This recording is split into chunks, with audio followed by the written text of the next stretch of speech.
So now we're going to put on the front chassis, which would be in the box that you received. The front chassis comes with two screws and two metal plates, two washers, nut washers, and nuts. This process is similar to assembling the rear chassis also. You use a metal plate, this metal plate, and then you'll put it on as so.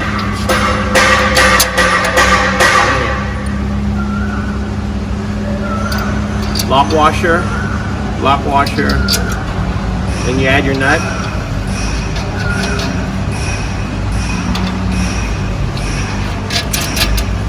And again, it's similar as assembling the rear chassis. Okay.